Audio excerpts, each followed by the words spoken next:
You are recognized. Thank you, Mr. Chairman and Ranking Member. This opportunity to discuss one of the nation's most effective anti-poverty programs, Social Security. I want to be clear. Social Security is earned. If the insurance people pay for every payday, it is the bedrock of retirement security guarantee for nearly all of seniors. As a result of that question, I want to go to Ms. Burdick. In your testimony, you highlight the story of a client who had difficult qualifying for Social Security disabled, which we unfortunately is common for many Americans.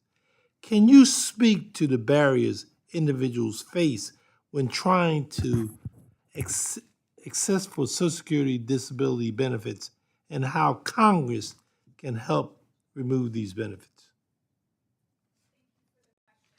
Thank you for the question. There are a number of barriers, and I think, one of them is while applying, a lot of people get their health insurance through the acquisition of these SSDI benefits.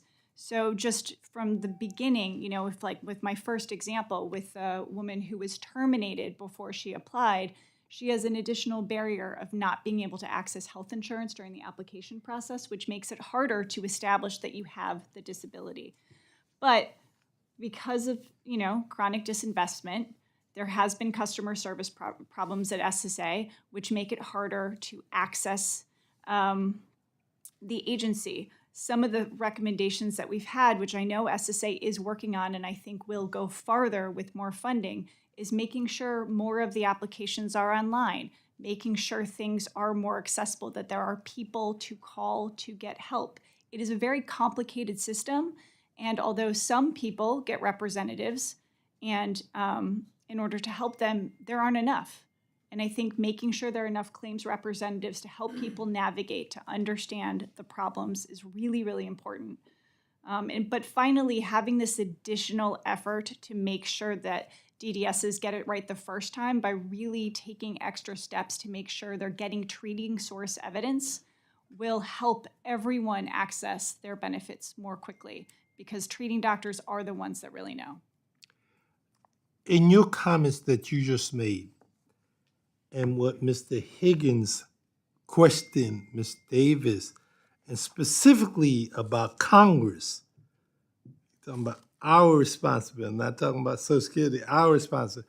That's what I'm most interested in hearing you talk about, our responsibility.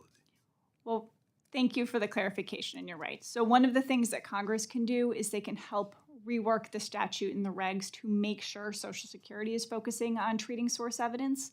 There was a rule that used to prioritize treating source evidence called the treating physician rule that was eliminated, and that should come back, because if everyone is focusing on the treating doctor, we will get to the right decision, or Social Security will get to the right decision earlier, which will really impact things. But the other thing that Congress can do is funding. Make sure not only it's one time, but sustained funding, so Social Security can do the work they need to do to make customer service better and make it easier to access these benefits.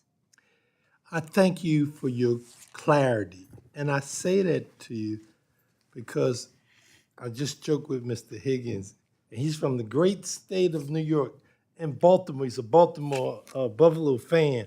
So he and I have a constant running discussion. So from his clarity, I wanted to make sure we make this connection. So, and I appreciate it. Thank you, Mr. Chairman. I yield back.